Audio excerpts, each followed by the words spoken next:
Yo, what's up, everybody? Welcome to the latest training camp stream. Today, I got my special guest, my boy, longtime friend, Foots the King. What is going on, Foots? Joe Ride, man. I'm digging the new setup. I'm digging all your work. I'm ready to dig in, man. Let's go, Joe. We got a lot to hit today. Let's go, man. Straight up. Yeah, let's rock, let's roll. This is serious. Count more time, baby. Let's do it. All right, so Joe, you man, are the GOAT for cat mode. I'm sorry. That will forever be that.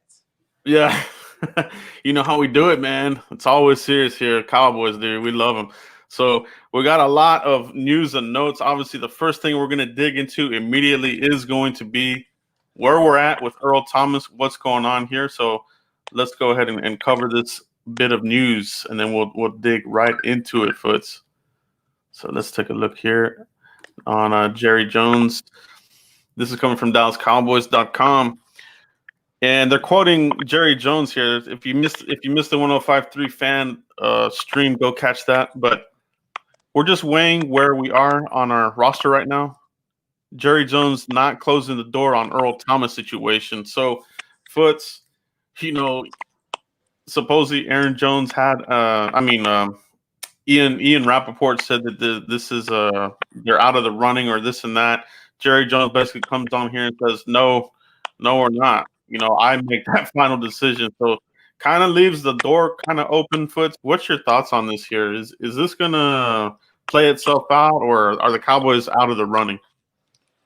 I think internally they probably are out of the running. I think it was one of those things that Jerry, his mindset is like, yo, I get kind of tired of these reporters telling me how things are going to work. And if you really think about it, Joe, we are now in an age where it's about who's first, who thinks they have a source on the inside, Yeah. And Jerry's is like, and you can hear it in his tone. He's like, he doesn't know what he's talking about. And then Ian Rappaport tried to come back and retweet with his. So he tried to do some social media bullying when it comes to Jerry, but it's like, Ian, you don't know what you're talking about. Now, if it's me, Joe, all the work that you've done, and I know we'll dig into Earl Thomas, right? But all the work that you've done on Earl Thomas, I think that is worth a phone call to see, okay, what was the issue? What happened in Baltimore? Now, I did a video on this, Joe, and my mindset was this. Baltimore is a very well-run organization. Very well-run. We can agree there, Joe? Oh, absolutely. Harbaugh is a player's coach. Like, he can deal with all sorts of people. If he can deal with Lamar Jackson, and, like, not saying Lamar Jackson's a bad kid or anything, but, like, he's hip, like, he's that type of coach. He's not some, stick up the butt coach. Like he has swagger. He has the whole nine. If they don't want you, or if there's issues and you're missing meetings to get your car washed, and there's all these deals, definitely a red flag. Jerry definitely, though, to me, did not want to be stood up. And you know what? Jerry, like Ian Rappaport, who are you? I mean, like you're a credible reporter, yes, but you ain't put the years in that, Jerry. Like I kind of get tired of people every other day. It's like you coming for Jerry Jones, you come for him for the race thing. Listen, I get it. You know what I'm saying, Joe? Like he's an easy target, but I love me some Jerry. I don't care what nobody says. Foots loves me some Jerry Jones. That's a smooth dude to me. This whole Ian Rappaport trying to show him up, it's ridiculous. Yeah. It's ridiculous, Joe. So, okay, let's get our taste, because I know a lot of fans are asking, where are you at on this? So, Foots, where are you at on this? Do you want him here? He's available. Do you want the Cowboys to bring him on? No. And the reason why is because I don't want to mess up this locker room. And if there is locker room issues, now, do I think Mike McCarthy can handle it? I do. But it's still a no for me. Like, for once, Joe, I just want to be a football team. Like, no theatrics. No, the receivers seem like they're in good rapport. CeeDee Lamb's making plays. It looks like that's a home run pick. I don't want to bring in Earl Thomas. No. Yeah, man. So I'm on the fence with this one as well. I'm more on if we do, fine. If we don't, fine. So, and Mike McCarthy came out and said here that they like where they're at with their 80-man roster. So, I'm good with it. It's more icing on the cake. Before he even became available, I mean, we're all touting how awesome this defense is going to be, right? So, this isn't something I'm losing sleep over. So if he comes on, that's fine. Now, Foots. As far as the Cowboys go with safety, you're starting to hear issues as far as Clinton Dix maybe not looking as good. Could he get beaten out by Darian Thompson or and they like the versatility. Could we see could we see Wilson in there? So my question, or something that I want to take an issue with here, Foots, is the Cowboys haven't used a first-round pick or a high pick on a safety, so they haven't really raised their own safety. And one guy that you and I were ahead of the game here recently just landed a gigantic contract, right? And we're talking about this player here. Just got a new deal, and we kind of just have to toot our own horn, if you will. Budda Baker, right, Foots? Couple of drafts ago, you and I were hip to the player. Obviously there was the size difference and the whole thing with Chris Richard and the previous administration. They wanted taller players, but Budda Baker, man, showing it on the field, All-Pro, Pro Bowl.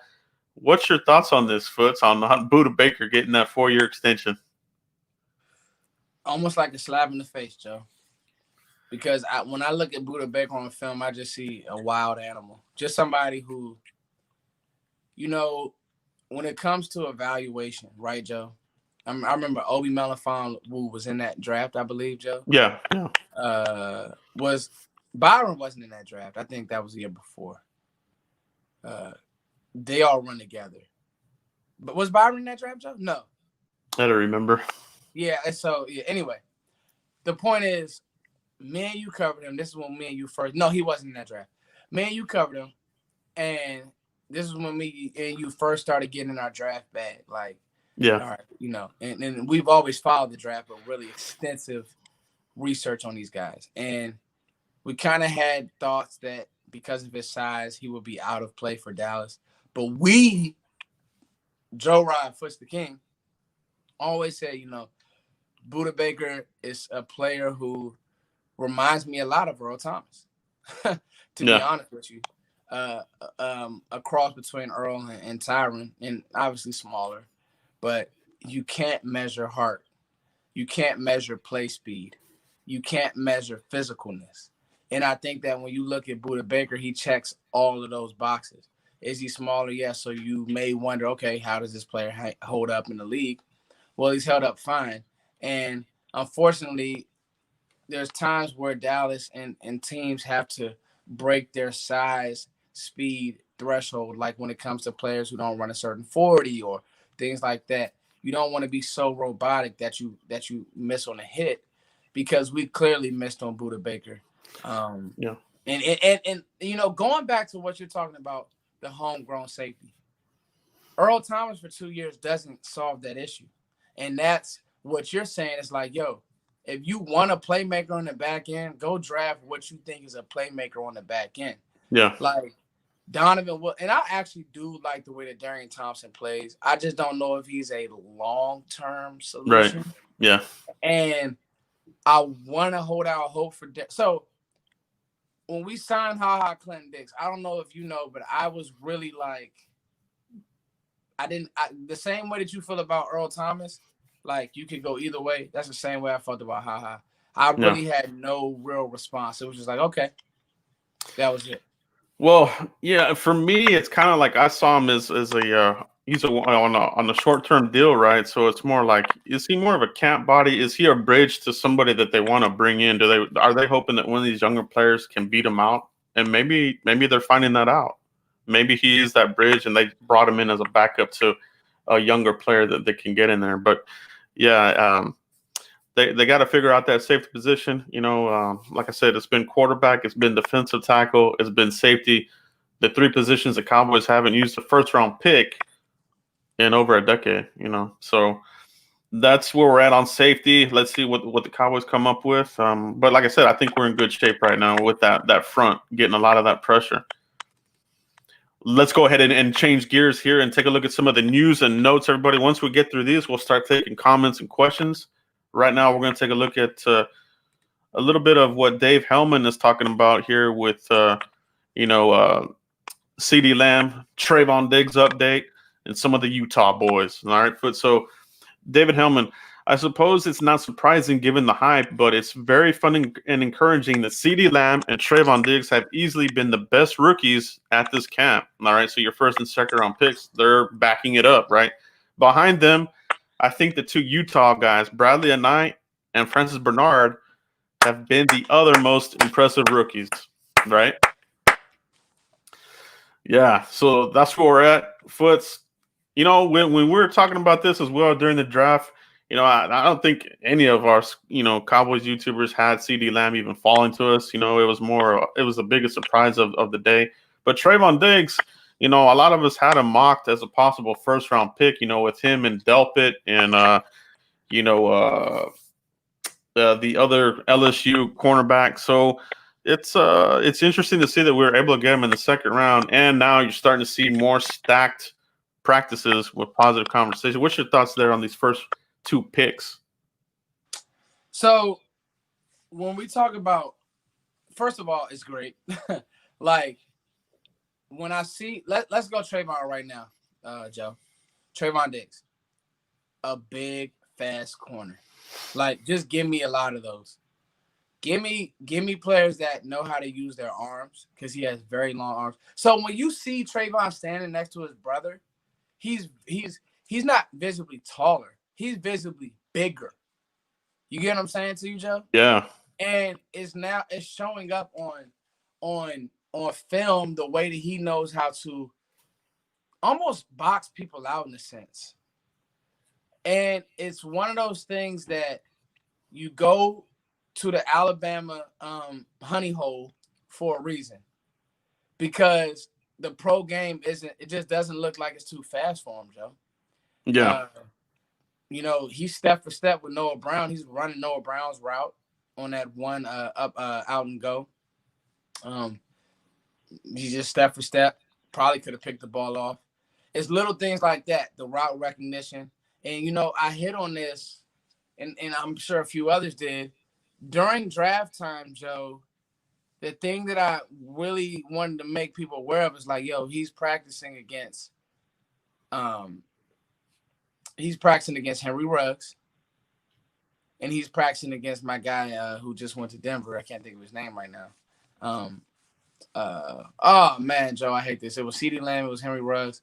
Judy. Judy on duty. Brain fart, I'm sorry. So he's practicing against Judy on duty.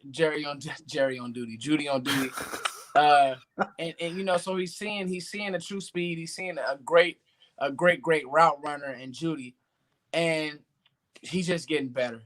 As a first-year corner, he was just getting better at Alabama. So then he comes to Dallas, and he's just continuing to grow. And I've always said that, development should not stop in the NFL. Unfortunately, a lot of GMs want these guys to be ready-made, but development should not stop. And then CeeDee Lamb, him with the toe tap stuff, I think is awesome.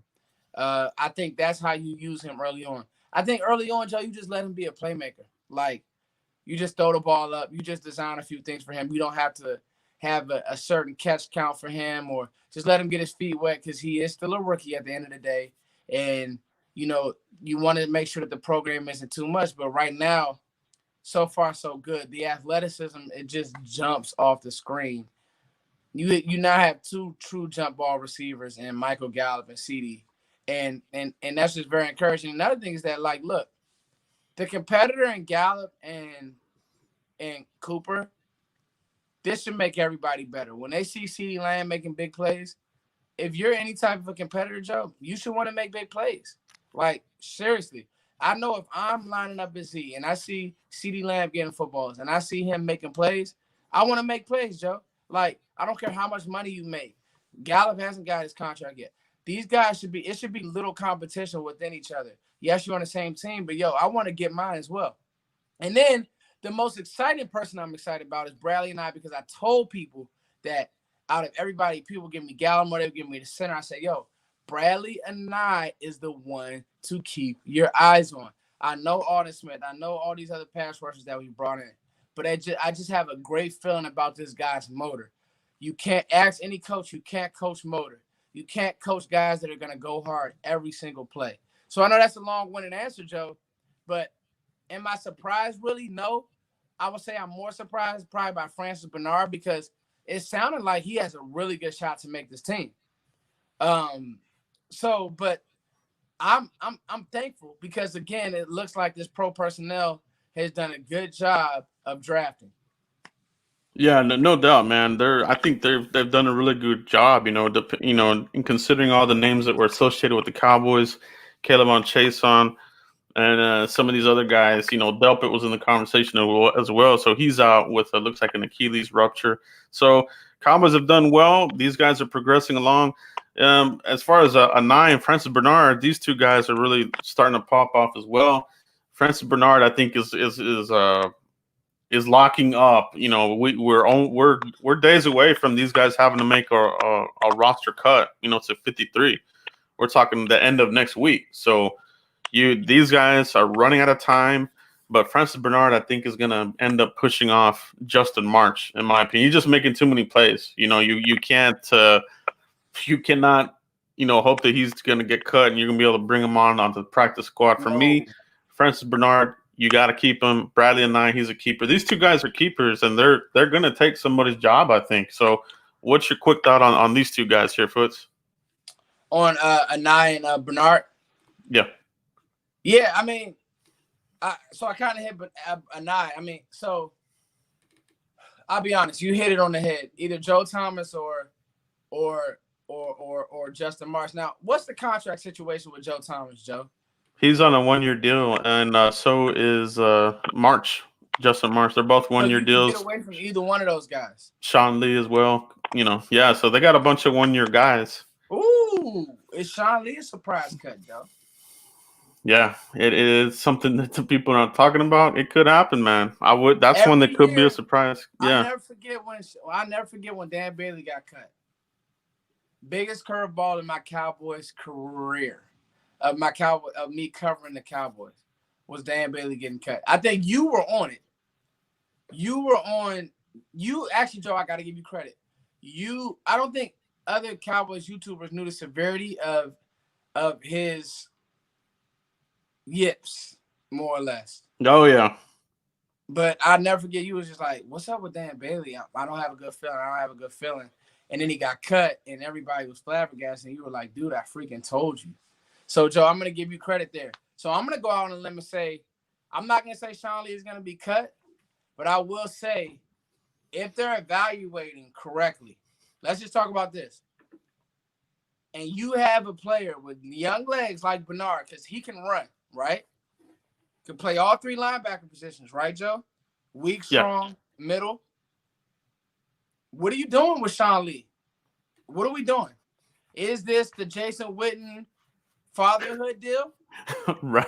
Yeah, possibly. It's we'll see what they do. Are they kind of keeping them along as far as like a locker room presence? We know Rob Davis, the assistant head coach of the Cowboys, has been a big influential part in cultivating this locker room, right? So this might be another part of the behind the scenes that we're not really hearing about, Earl Thomas and this kind of thing.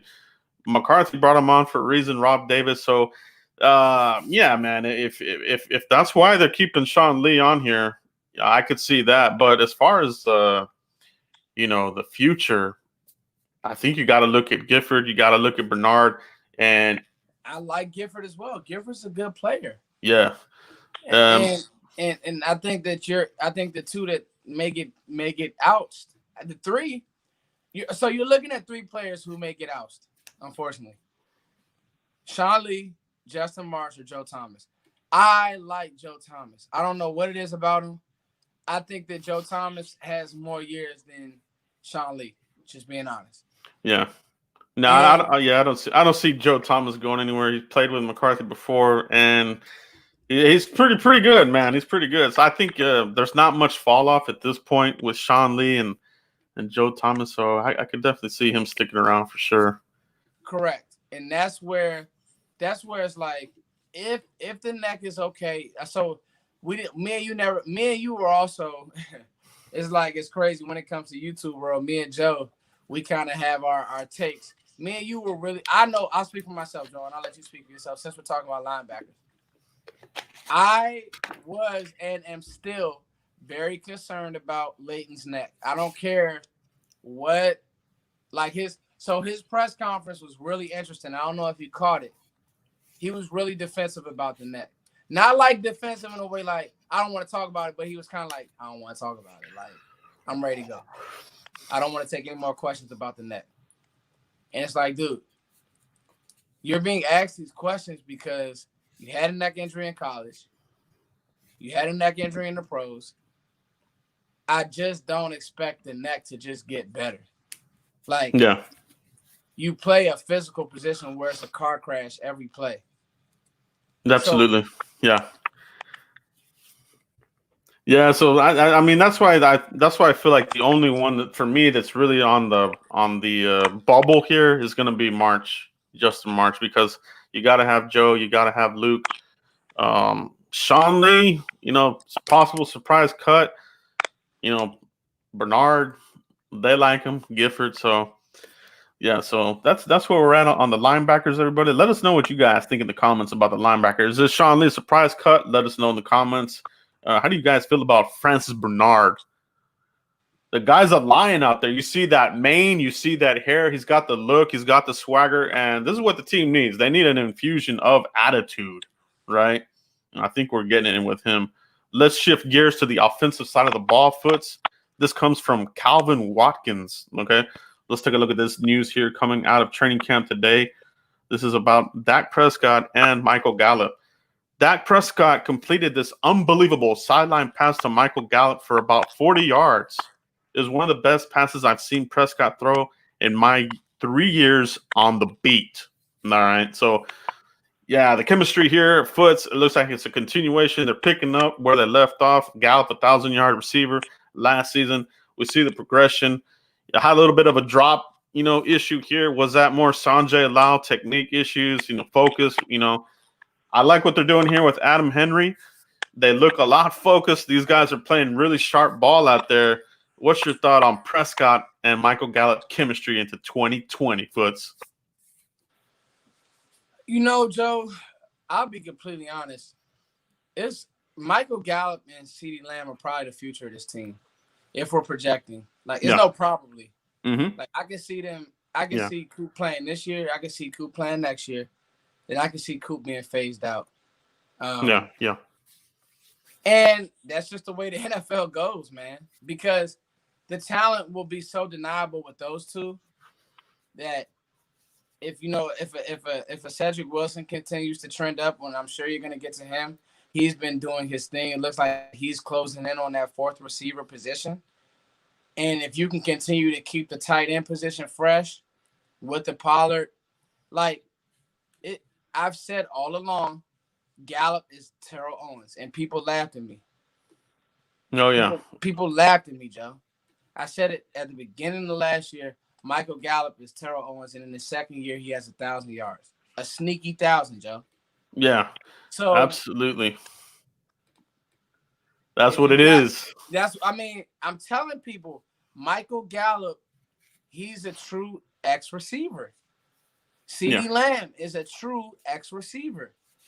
I don't have a problem with Coop working in the slot and doing what he does in the slot because he has X traits. But honestly, when the ball's in the air, I like Gallup and CeeDee better than I like Amari Cooper. Route running is not even close. It's Cooper. But actually going up and getting it and run after the catch and being physical and all those football things, I like those two players, Joe. Like, I like them more than I like Coop. That's not Coop's faster. Yes. Coop runs the best routes, top 3 route runner in the league. Yes. But just dog mano, I really like Gallup and CeeDee. Seriously. Nah, I think that's exactly where this is at. They constructed Amari Cooper's contract where after it's basically a 2-year extension. When you break down the numbers, 2020, 2021, they have that out clause after 2021. So all of that aligns, and then bring in this wide receiver, CeeDee Lamb, Michael Gallup. He's going to have a breakout season. You have to make a decision here. Are you going to extend Michael Gallup? I think they will. Gallup, CeeDee Lamb. You're not letting Michael Gallup walk. He's not going to go anywhere. And then they're going to draft again. They will draft another wide receiver, and if they feel comfortable with Cedric Wilson, maybe. But the history with Mike McCarthy, working with his GM, and now working with Will McClay, they will continue to add weapons. They're not going to stop there. So expect another young wide receiver in the next draft or so to compensate to that roadmap. Is already being built. So yeah, I totally agree with you there, Foots. Let's take a look at. One more. I know we got a lot to get to, Joe, but one more point, real quick. Don't people just assume that CeeDee Lamb's gonna play in the slot? Don't make that assumption. Yeah, that's that's. No, what? I did a video on the Cowboys playing a lot of 11 personnel. One running back, one tight end, 3 receivers. You can mix that any way you want. Yeah, they're definitely going to mix it up. And Amari Cooper is actually on board with that. He wants him to mix it up to be even more unpredictable. So, yeah, you got to love that. You love the team camaraderie, man. They're all open, man. So let's take a look at the notes here from Kyle Yeomans. This is one of my favorite follows. So let's take a look at his latest camp notes from this morning.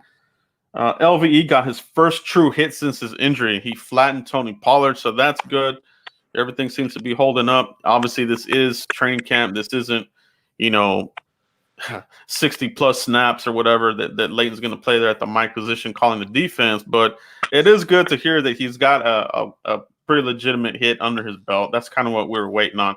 CeeDee Lamb with another 3 touchdown grabs in camp. So yesterday, CeeDee Lamb had 3 touchdown receptions, right? So that's incredible. Again, 3 more. Best day throwing for Dak Prescott. The interior O-line is looking good, so we're getting some good news out of the, McGovern and Connor Williams. I think these guys are stepping up. Tyler Biadasz looking good in the mix there. Looney had a good practice, so that's good. Offensive tackles. This has been the biggest spot where they've been struggling. Said they did a nice job in run blocking. So from this here, Foots, just more on what we're talking about. CeeDee Lamb, 3 more touchdowns. I mean, he's just stacking it up, man. Do you get the feeling that CeeDee Lamb really has that potential to be the next Dallas Cowboys superstar player? I've told people that his ceiling is like Odell Beckham's rookie year. I've told people. He's that athletic, and Jerry said, I'm not going to let Randy Moss happen to me again. And if that means Amari Cooper has to now be Chris Carter, then, hey, when you have a guy in CeeDee Lamb, and the only question that I've ever said, which I said, CeeDee could possibly be a bust if he goes to a bad situation and he doesn't understand how to beat press coverage. I will say that. It sounded like, first of all, he's in great shape, tip-top shape. During the draft process, doing a lot of research on him. I know Joe Klatt did a good piece on him, which he was just like, that dude owns the weight room. Yeah, that's good stuff. His leaping ability is second to none. Meaning a corner may actually be in good coverage, Joe. Like a corner may have good leverage, good coverage, the whole 9, and still may not be able to make the play because he's just that much. You can see it. Like there's certain guys, Joe, when you watch him football, you like he jumps off my screen. You get what I'm saying to you? Yeah. Like when you watch Julio, he's like, damn, he's gonna be a problem when he catches the ball against us. He jumps off he leaps off the tape. He's one of those players. Amari Cooper is in different ways, but when you hear that he's, 3 TDs and he's making plays, am I surprised? I'm not, Joe, because he's not like, every year we kind of get excited about, the John Vay Johnsons or the guys that are just like, okay, nice. Just the fact that they made a catch is cool. But when you start hearing touchdowns and red zone opportunities, you start seeing the film. You're like, whoa. He leaps off the screen. The O-line, I'll be honest, I gotta wait and see against live reps. I never judge O-line and D-line play at camp. And the reason why is because these guys been hitting on each other. They kind of know each other's moves. It's not a real look, unfortunately. I'm very excited, and I know you'll probably get to Alden Smith, and we'll talk about that later, because he's the only one that I can judge because he's beating a Pro Bowler. But everybody else is like, I'm just going to wait and see. Hey, I'm glad to hear that Dak's throwing the ball. Well, Dak is going to be fine. I think the best thing about all of this, Joe, is that outside of Mike McCarthy just being a football guy, I think he knows the quarterback position. He'll know exactly what to say. Like, hold on, no feet right there, Dak. Hold on. When you get in trouble, it's your mechanics. Hold on, no. Let's, and he'll know how to drill, and he'll know what to do, and the difference between him and Garrett will be he's just not going to sugarcoat anything with that. Like, we just don't need a coach anymore who's going to baby these guys. Like, Jimmy didn't baby these guys. And Troy came back in his documentary and said we weren't successful because we had a coach in, Gallup, who kind of just let things slide and smiled, and kind of like with Garrett. I just love a coach that is not going to baby these guys. And I think that the quarterback needs to be held accountable. You can't baby that position either, Joe. And I think that's what Mike McCarthy brings. So I'm glad to see that he's throwing the ball well, Joe. I am. Yeah, it really is. That head coach, quarterback relationship, it makes a big difference. You saw with Parcells and Romo, brought him into the mix, and then you get to McCarthy. These are the types of hard-nosed throwback type of coaches that you need on this team. He had these guys. He has them out there running outside in the heat. Obviously they're inside as well, but it's not Camp Cupcake like we had with Wade Phillips back a few seasons ago, and even with Garrett to an extent. So it's very refreshing. Let's take a look here at some news here. Trayvon Diggs. I would say this was Trayvon Diggs' best practice. He was around the ball a lot. So we like to hear that about Trayvon Diggs. Somebody was asking about Xavier Woods. Any news on him? We do have some information on that, guys. Let's go ahead and take a quick peek here at some Xavier Woods stuff here. And it's this comes from Michael Gelkin. Cowboys Xavier Woods on the differences under Mike Nolan. Just more coverages, more schemes. I know the big thing, there's going to be more disguising. Okay, so we're kind of hearing this repeating theme about being more of a hybrid, being more of a team that's not showing their cards, like the previous administration with Chris Richard. So this is very good. You're hearing this from Cheeto Wuzie. He's repeated the same thing. Xavier Woods. So real quick, Foots, what's your thoughts here on Xavier Woods and the scheme, being a little bit more deceptive now? Yeah. We won't pile on, Joe, but the theme has definitely been Chris Richard liked to run what he ran, and everybody in the building knew it, and they still ran it. And yeah, and unfortunately, I feel like as a coach, if you aren't putting your guys in position to make plays and doing things a little differently and just throwing a little, what makes a great pitcher and I've heard this and I might be messing this up, is I think you get to the big leagues with a fastball. Like, you have to have a fastball. But it's your changeup and your curveball that keeps you around. Yeah. And so, yeah, I mean, you got to give these guys in these defenses, these offenses, something else to think about. Now, do you want to be, Rob Ryan, or was it not Rex? We had Rob Ryan and have guys running free? No.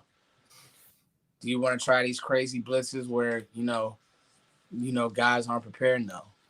But you want to. You just can't play in base cover 2 all game. Oh yeah. And just give up everything underneath, and then just say, "Hey, we're at the 20, and we're just gonna try to hold them." Like that was a lot of Rod's Tampa 2 deal, and unfortunately, teams are just like, "Okay, we'll do this, we'll do this, we'll do this, and then we'll power you, and it's a touchdown." So, yeah. Yeah, and you're seeing these players, high point the ball more. We saw Cheeto with an interception the other day. Trayvon Diggs as well grabbing another pick over there. Anthony Brown. So these guys are, big difference. You're seeing them actually turn around and make plays on the ball. Not just with their back towards the ball, trying to guess where the ball's going to land and try to swap it out. These guys are actively going for the ball. This is something that we didn't have with the previous administration. And let's go ahead and take a look at this. This is coming from Jane Slater. She actually has an interesting stat line on the Cowboys turnovers, as far as like the secondary and interceptions and that kind of thing. So she gives us this little nugget here, and it's pretty abysmal. So Jane Slater says, also this dismal nugget, the Cowboys defense has gone 5 consecutive seasons with 10 interceptions or fewer. That's the longest streak in the NFL since over the last 87 years. Good thing the new coaching staff is emphasizing it. Okay, so very interesting nugget there from Jane Slater Foots. That's horrible. That's a horrible stat line, and you're not gonna get far with not getting the ball, right, Foots? So what's your thought on that stat line? It just has to be better, Joe. I think that you said it. And I agree, and I can't agree more. Like taking the ball away. So I don't want to make it such a priority that these guys start just doing stupid stuff like missing tackles because you're going in there punching the ball instead of trying to make a sure sound tackle. Yeah, true. But it needs to be like I say it like this. It's 3rd and 5. You've done your film work throughout the week. Okay. You've done meetings. You've done all this stuff, right, Joe? And you know that this quarterback likes it out or speed out or whatever. Jump it. You get what I'm saying? Oh yeah, absolutely. Like think of interceptions in that sense. Because like you said, just being honest, it just it's not good. Like I don't know what the issue is, but it's not good. Yeah, not good. Let's switch gears and look at some of the defensive line news of the day. And this is going to be Neville Gallimore. A lot of people are asking about what's the latest on Neville Gallimore. McCoy's out. Tristan Hill trying to get some more snaps as well. So let's take a little bit deeper dive here on Neville Gallimore, where he's at in camp. Okay, so Dave Hellman, Neville Gallimore says it's meant a lot that Tyron Crawford has taken him under his wing like a little brother. Neville and TC are both Canadian, so there's a natural connection. And Neville says he's looked up to Crawford for a long time. So this is good to see. This is not surprising, to hear that Crawford is taking him under his wing. Kind of knows the position as well, that position flex that Crawford brings to the table, Foot. So Neville Gallimore getting a little mentorship there from the vet, one of the more tenured vets on this team, Tyrone Crawford. Yeah, Joe, that position. I want to hear your thoughts on that position. Because I think I've done enough bashing for Cowboys fans. I want to know because, somebody has to step up. I tried to say this, right? And then I want to hear you. McCoy gets injured. Okay? Yeah. McCoy gets injured. And this is all good. Neville and Crawford, all of that. Great. Somebody got to step up, Joe. Yeah. There's no way they got to and they're gonna know right now. They haven't added anybody else. A lot of people are clamoring for Snacks Harrison or one of these other guys, Marcel Darius, these other types of guys. But it looks like they're gonna go in house, like you said, Foot. Somebody's got to step up, right? Tristan Hill, is he gonna be a camp all-star and fade, or is he gonna do what he's doing now and carry it into the season? That's a legitimate thing, Foots. We got to have that, right? You can't be a camp all-star and disappear at a much-needed position. Is that what he is, Joe, to you? Let's be honest. Let's talk about this. Yeah, right now, I mean, it is what it is, right? To quote that crazy dude over there, but it is what it is, right? So it's he's looking really good, and you and we've talked about this before at other camps. We've gotten burnt by Ryan Switzer, Andy Jones, Jonathan Johnson. So even Claiborne was considered one of these types of guys that was showing batting balls, doing this and that. And then when the season came, he took his foot off the accelerator and he more of the same. So for Tristan, this is huge for him. I mean, he's really got to keep this thing going through into the season, right? Yeah, so it's Cowboys fans trip me out. It's like, and me and Vach had this talk, and me and him have this thing where it's like he's high on Tristan, and I'll be honest, until I see it, Joe, the one thing about us and even Vach, and everybody on the internet does a great job of is I'm not gonna say the company line when it comes to these players. The problem with Tristan Hill is this right here, Joe.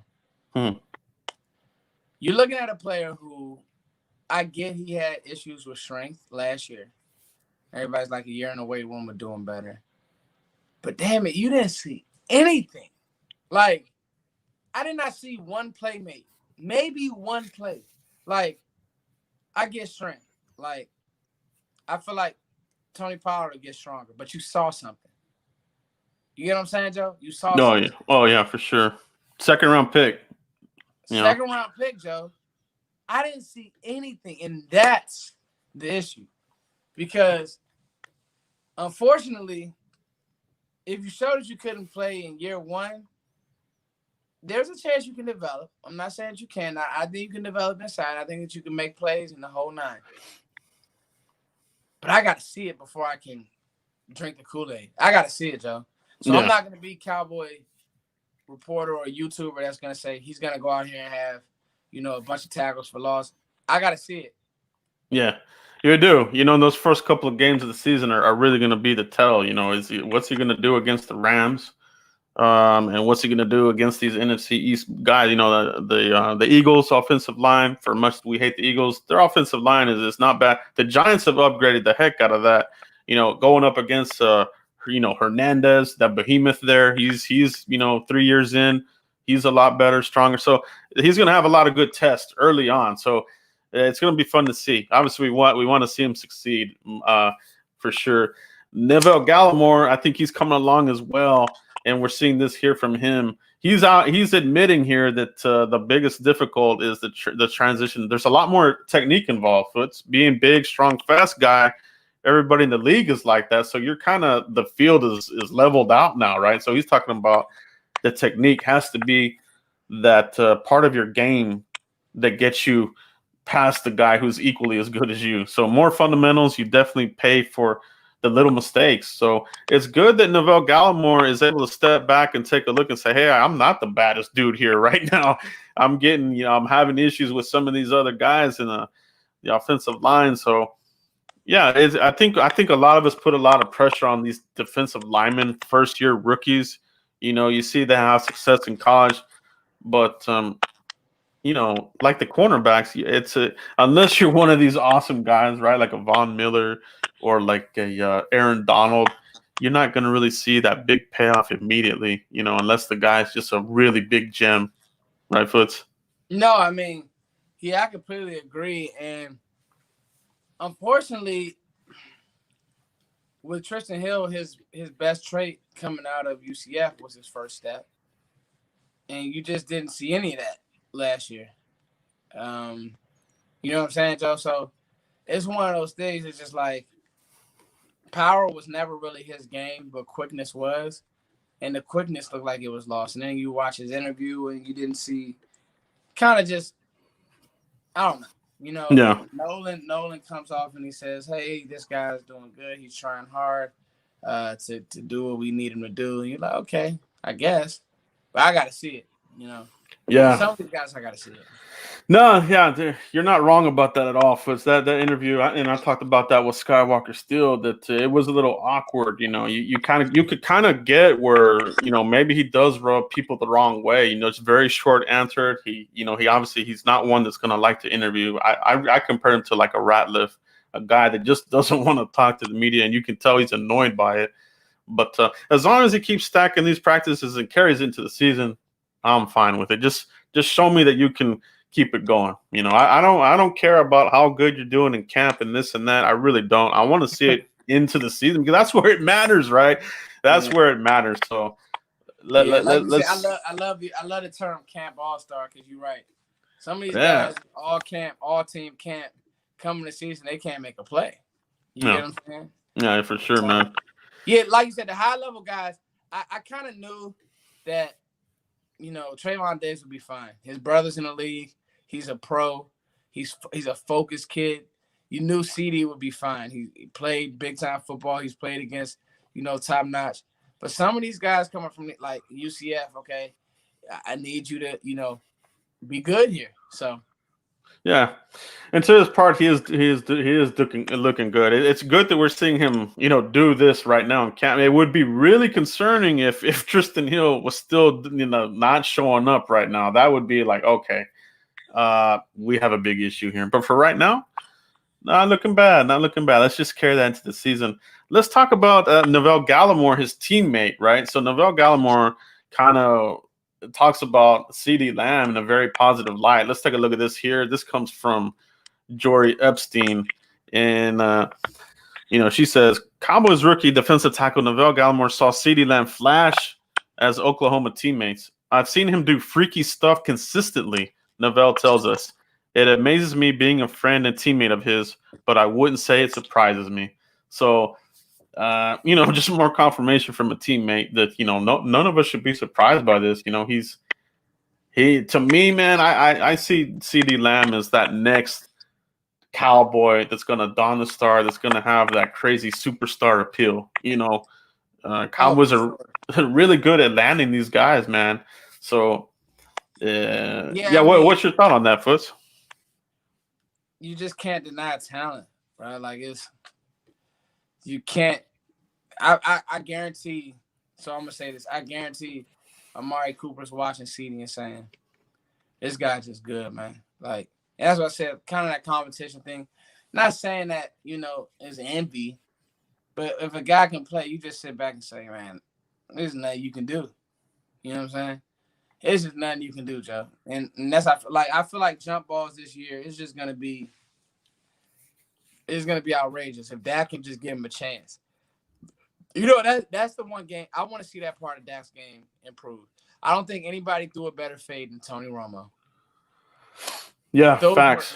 Those were beautiful gimmies. Those were gimmies in the red zone.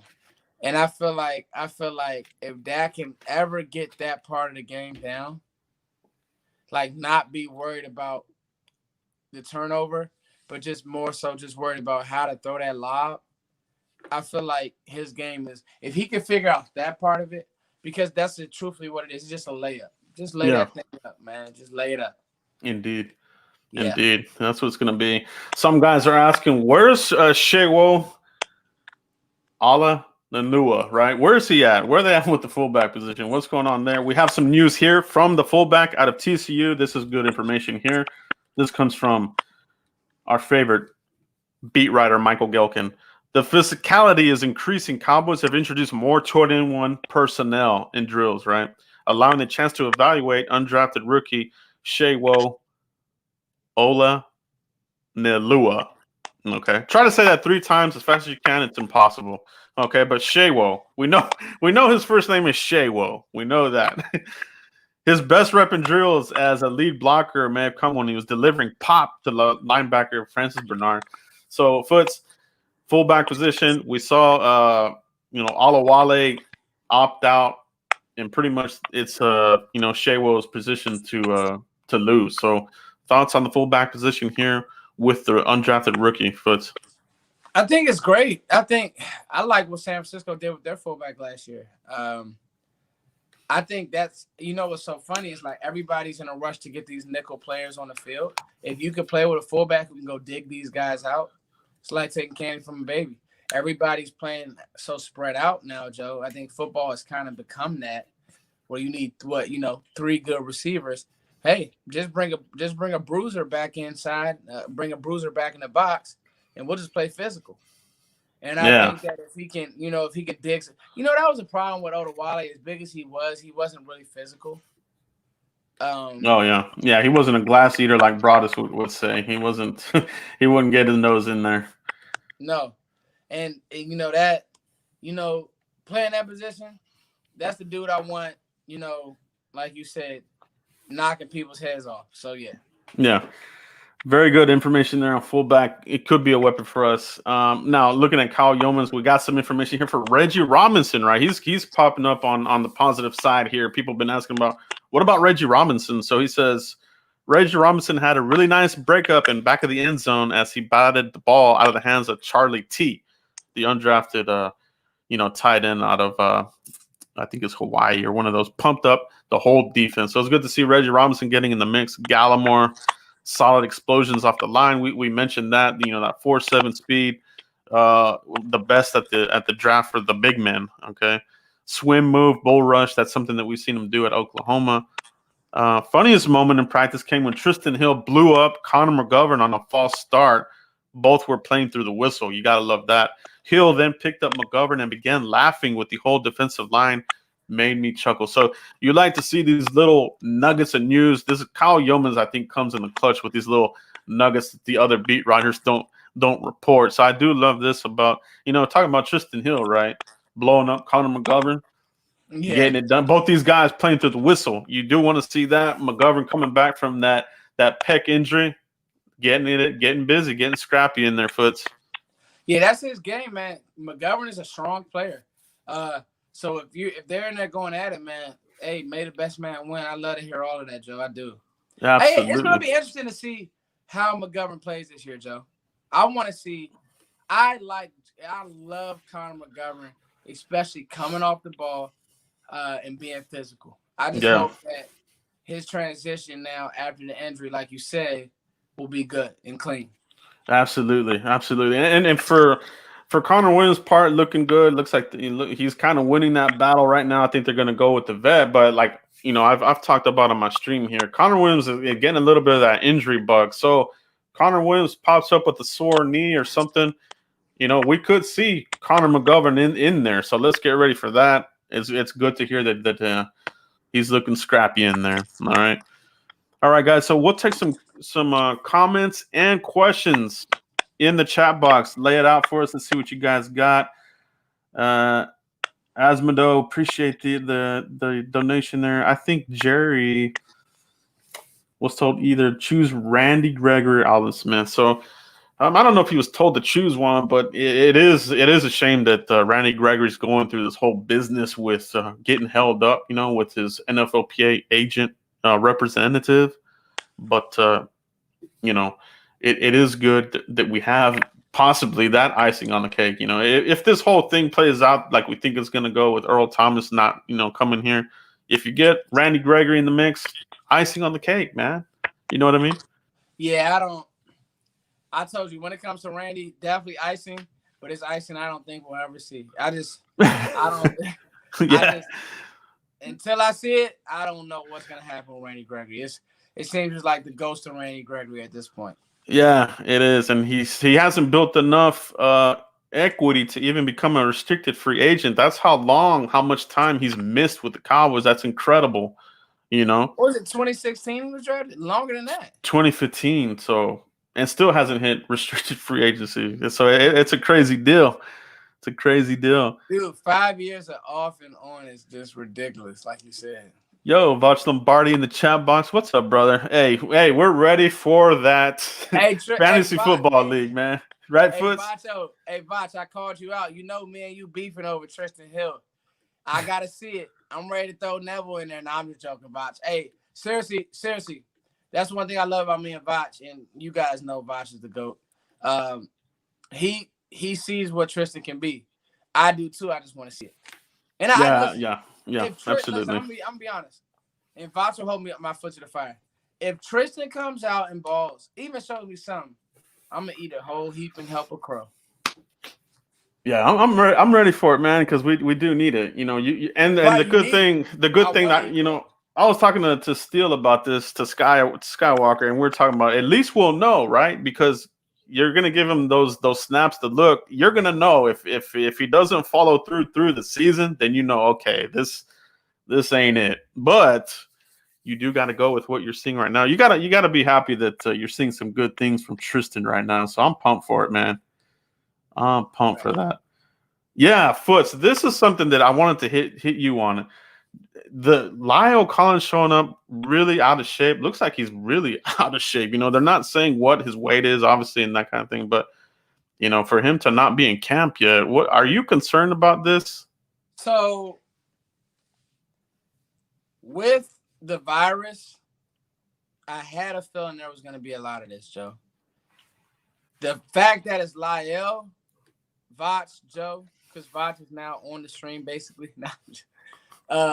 It sucks.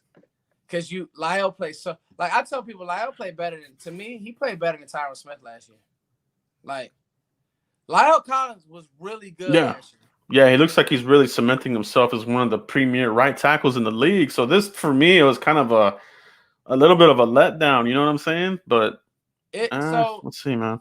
I just hope that Dallas, what Dallas can do, like, so we got 2 weeks till the season starts, correct? Yeah, we're days out, man. We're getting down to the nitty gritty. If you got 2 weeks, I think that because he's a vet, I think that you condition him, game week him, and don't let him take any live reps so he doesn't get injured. But I think it's going to be one of those deals where you have to let him play his way back into shape, unfortunately. Because if these guys weren't on a strict eating plan during this virus, because the virus hit everybody by surprise. If these guys weren't on a strict eating plan, I think that's where things went kind of haywire, Joe, unfortunately. Oh, yeah. Yeah, for sure. I got a good question here from MNZ Gomez. Do you think Dallas will go with Joe Looney at the starting center, Foots? I think so. Early on, yes. Yeah. Yeah, I'm thinking that the vets are going to get the shots here early on. You know what I mean? Like Joe Looney, Connor Williams for sure. So, yeah, absolutely. And that's not a bad thing, but no. We'll see where they go from there. Let's see here. Pick and Pop. Appreciate the donation, brother. Shout out to you, man. New member. Appreciate you active here in the conversation. All right. So, upcoming dates, right? So we got September 5th. These cuts need to start coming in. So you got the rest of this week, which is not that much. You got next week. Next week, you're more looking at you're already going to start having these conversations, right? So next week, you're kind of already having the meetings, as far as this is who we want. Let's keep an eye on the waiver wire. September 6th, you got to have that roster set. So we're days away. Obviously, this weekend we have the blue-white scrimmage. This is going to be basically the final shot, I would say, for some of these guys, as far as like your backup guys, any of these camp battles on the outer edge, some of these perimeter players that are battling it out. It might be their last shot for it. So this blue-white scrimmage, I think, is going to be – there'll be something to it, more than previous seasons, Foots, right? What do you think about that? Oh, this blue-white scrimmage, like before it was kind of like jokey. If you on the bubble, you out there going trying to knock somebody's head off. I'm sorry, you trying to feed your family. That's how I'm looking at it. Because it ain't no preseason. Like, and if you're an evaluator, okay, it might be one of those things where if – let's say, we just talked about the undrafted linebacker. If he's making a few plays, if I'm Dallas, I'm getting him out of there because I don't want other teams to see that. Like I was listening to a podcast, NFL podcast, really good, Daniel Jeremiah and Bucky Brooks, and like area scouts, pro scouts.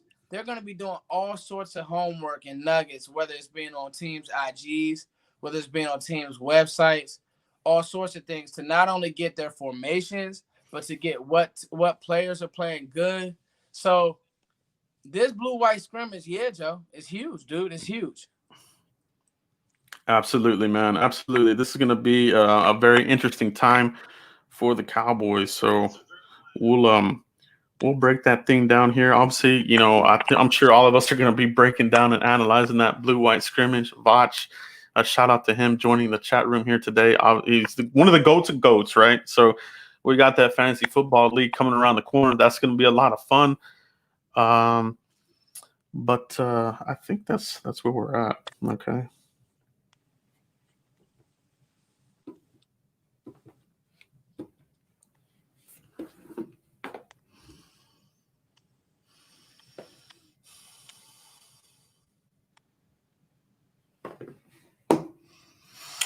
All right, everybody. I think that's going to be it for today. Appreciate everybody that joined in here. Foots, shout out to you. Let everybody know where they can find you if they haven't already. Yo, thank you, Joe, for having me. This was an amazing show. Hit me up on Twitter and Instagram, Footsdaking, Footsdaking, right there on the screen. Hit me up on Cash App. Y'all feel like donating, show a boy some love.